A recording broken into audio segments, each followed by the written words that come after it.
Hablar con Gisela Cernadas, ella es economista, está viviendo en China, es argentina. ¿Por qué? Porque van a llegar varias dosis y por lo menos se habla de 1 millón de dosis a la Argentina de estas vacunas chinas. Gisela, muy buen día, todo el equipo de Primera Edición te saluda. Hola, buenos días, ¿cómo están, chicos? Bueno, contalos qué es lo que se sabe. Es inminente la autorización en realidad que se va a hacer de AMTA para la autorización de estas vacunas. Es inminente, el vuelo ya estaría saliendo para China, llegando para Beijing, y el jueves, si no aparece mal la información en los medios de comunicación, estarían llegando las dosis de las vacunas a Argentina, que constituirían en este caso 1 millón de dosis, comparado con las primeras 300.000 recibidas de la vacuna Sputnik en diciembre, ¿verdad? Así que muchas expectativas al respecto. La verdad es que el proceso de vacunación, cuando analizamos un mapa más global desde la perspectiva de los países desarrollados y los países en desarrollo, es notorio que hay una desigualdad entre los países que tienen la capacidad de acopiar más vacunas por persona y que tienen la capacidad también de comprar mayor cantidad de dosis respecto a los países subdesarrollados. Digo, sin ir más lejos, por ejemplo, en el caso de Canadá, el gobierno pudo encargar vacunas y tiene acopiadas 5 dosis por persona, cuando las que son necesarias son 2. Entonces, esta distribución también inequitativa de las vacunas genera que la propia recuperación económica sea dispar y que los países desarrollados puedan volver a su normalidad mucho más rápido que los países en desarrollo. Para el caso de Argentina, también me parece que el gobierno haya encargado unas 22 millones de dosis de la vacuna inglesa y unas 25 millones de dosis de la vacuna Sputnik, con lo cual habla de una política de avanzada en la vacunación hacia la población. Lo que tiene es que estas dosis llegan muy separadas en el tiempo. A estas dosis se le suman además el nuevo acuerdo con el gobierno de China para la vacunación, con lo cual esperamos que la política sea efectiva, que la gente asista a los centros de vacunación, que quienes tengan la posibilidad de hacerlo lo hagan, en orden de poder superar colectivamente esta epidemia, ¿no? Claro, en realidad, a ver, siempre había cierta confianza con la vacuna china porque Argentina tiene muy buenos lazos, muy buena relación con China. El tema que se empezó a retrasar y vieron que en Chile cayó de golpe 4 millones de dosis y ahí fue la salida del embajador argentino. Bueno, asumió otro embajador, aceleró un poco más todo y ya finalmente el jueves en teoría llegan. Pero, ¿qué pasa con la vacuna en el sentido, bueno, seguridad, genera ya confianza en China? Digo, pues viste que hay todavía mucho movimiento de antivacuna, mucha gente que desconfía de todo. ¿Qué pasa con la vacuna china allá en China? Bueno, la verdad es que yo no puedo hablar de la seguridad de una vacuna porque, como ustedes me describieron, soy economista, entonces claro, me parece como un poquito fuera de mi campo, ¿no? Hablar de la seguridad de este tipo de medidas. Pero sí, lo que es cierto y puedo comentar desde acá es que los chinos ya tienen casi 50 millones de personas vacunadas y que tienen campañas de asistencia masiva a los centros de vacunación. Digo, sin ir más lejos, en Beijing los primeros 2 días vacunaron a 75.000 personas. Claro. Ahora, ¿y cómo se manejan? Efectivamente, el pueblo tiene una confianza en la vacuna, ¿no? Por fuera de que no puedo opinar si es seguro o no, porque no es mi campo, confío en los científicos y científicas que han trabajado al respecto y que han dedicado su tiempo y todos los procesos de investigación al respecto como para poder salvar a la población de esta tragedia que estamos viviendo a nivel mundial. Y efectivamente se ve que la gente de acá sale a vacunarse, que confía en ese proceso. Y también me llega que en Argentina eso está sucediendo. Digo, más allá de una cierta resistencia de núcleos antivacunas que tienen su derecho a tener opiniones diferentes, por supuesto. El problema es cuando esas opiniones afectan a una sociedad. Si, como decimos en economía, tenemos free riders, ¿no? La vacuna funciona cuando colectivamente nos vacunamos todos y no cuando una persona se vacuna. Entonces el problema de que hayan grupos de riesgo que elijan no vacunarse puede repercutir en los demás, más allá de las definiciones y las creencias individuales. Y ahí me parece que es un poco más complejo el rol del Estado, cómo asistimos a campañas de concientización y vacunación masiva que puedan sacarnos de esta situación. Ahora, Gisela, digo, ¿cómo se está manejando? ¿Qué hacen en colegios, clubes, en hospitales? Digo, ¿cómo se maneja una vacunación tan masiva como la de China? Bueno, China es un país muy grande, como sabrán, entonces centros de vacunación hay miles por todo el país, en las distintas ciudades, en los hospitales y centros que han montado específicamente para vacunación donde la gente asiste.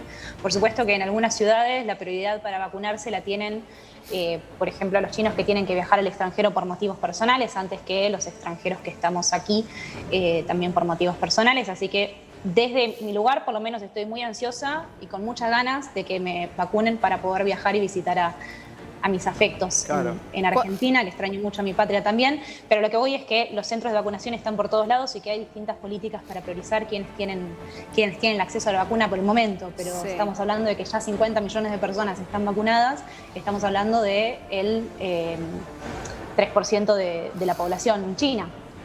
Gisela, ¿cuántos casos están teniendo aproximadamente por día? ¿Tienen la cifra oficial? ¿Y de qué manera es un día habitual? ¿Hay restricciones?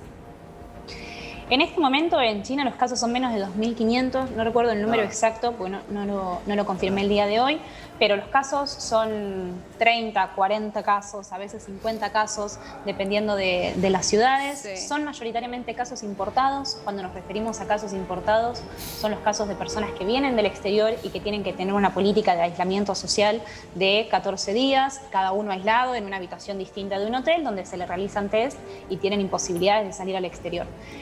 La mayor parte de los casos que se diagnostican en China diariamente están vinculados a este tipo de transmisiones, o sea, gente que viene del exterior y le dio positivo el test en el hotel, o casos que han sido localmente transmitidos a partir de estos casos, como también con la importación de comida. No sé si recuerdan que Claro. hace no más de 3 meses hubo problema con algunos frigoríficos, no solo de Argentina, sino también de América Latina, de Ecuador, que exportaban camarón a China, algunos frigoríficos de Argentina que exportaban carne vacuna, donde en el testeo dio que los productos estaban infectados con coronavirus, por lo cual se han profundizado las medidas de control para las importaciones de alimentos, porque si no terminas infectándote más Sí.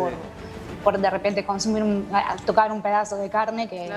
Claro. Y por el aislamiento con otra persona. Entonces, esos son la mayoría de los casos que tenemos hoy acá. Sí. Para que se den una idea de cómo se vive el día a día, Sí. nosotros utilizamos las máscaras, los barbijos en la calle, en el metro, adentro de la oficina ya no los estamos utilizando, pero un ejemplo que a mí me parece muy anecdótico de cómo se mueve la ciudad de acá. Me desperté un día a las 8 de la mañana con una noticia que decía que una persona en mi distrito había estado infectada, que le había dado positivo el test, e inmediatamente salieron a testear a los médicos que los habían atendido y el personal de seguridad que había estado cerca por una situación de gente que había venido del exterior y tuvo un caso de transmisión local del virus. Inmediatamente cerraron la comunidad de esas personas. Las comunidades son las manzanas, imagínense, con todos los edificios, pero cerradas. Cerraron esa comunidad, levantaron a todas las personas y las movieron hacia otro hotel para que no puedan contagiar a la gente que está en el centro de la ciudad. Esto sucedió a 1000 metros del lugar donde yo trabajo, entonces Claro. una medida de control tan radicalizada hizo que mi vida no se afecte en lo más mínimo, es decir, sigo Claro, con los se controles entiende. del sanitizante de manos, con las máscaras, tomándonos la temperatura, digo, esas regulaciones Ahora- siguen vigentes, pero una medida tan radical hace que no se esparza el virus. Sí, para ir cerrando, Gisela, alguna consulta más bien personal. Digo, ¿cuántos años hace estás ahí en China? ¿Te costó acostumbrarse? ¿Sos jovencita? Digo, ¿cómo fue la vida ese proceso? Porque es una cultura totalmente diferente a la nuestra, y ni hablar el idioma y demás. No, en mi caso hace un año que estoy acá nomás, Un año. soy bastante jovencita en esta ciudad también. Llegué a Shanghái justo 10 días después de que había terminado la cuarentena en la ciudad, con lo cual viví todo el proceso Mirá, desde jugada, el final de la tuyo. cuarentena hasta hoy. Sí, una decisión jugada, exactamente. Una decisión jugada, pero también pude vivir el proceso desde el año pasado que llegué hasta acá y ver todos los cambios y cómo se han incrementado las regulaciones en algunos momentos. Digo, para que se den una idea de cómo funciona la sociedad acá, cada vez que el gobierno anuncia que hubo una serie de casos en alguna ciudad, inmediatamente, como detectan por la localización de esas personas en qué vecindad viven, Claro. en qué distrito, eso se bloquea y vos ya no podés transitar por ese lugar. Cuando yo visito otra ciudad, por ejemplo, si yo en vez de Shanghái quiero ir a Beijing por el motivo que sea, no puedo pasar por un vecindario que está cerrado, que está aislado por el coronavirus. Eso a mí me permite ir a Beijing, pero a esas personas no les permite salir de ahí hasta que se ratifica que no hay más posibilidades de contagio. Entonces, en parte depende mucho de las políticas radicales que toma el gobierno, pero también depende de las respuestas que ha tenido la sociedad acatando que si no pueden salir de su casa, no pueden salir de su casa. Claro, total. Y suena muy complejo decirlo porque entiendo también que la situación en Argentina fue de una situación de aislamiento social prolongado que impulsó el gobierno en orden de cuidar la sociedad, de cuidar los contagios y que no todas las personas tienen las mismas posibilidades de enfrentar también una medida de cuarentena tan prolongada, pero que cuando se mira el caso chino hay muchas más complejidades. Digo, sin ir más lejos, la cantidad de gente que trabaja de forma informal en Argentina ronda, según las últimas estadísticas, de diciembre del 2019, no tengo actualizadas las del 2020, pero para diciembre del 2019, dígase un par de meses antes de comenzar la cuarentena, era el 37% de la población. Claro. O sea, población que estamos hablando que si no sale a trabajar, no puede tener un plato de comida en su mesa.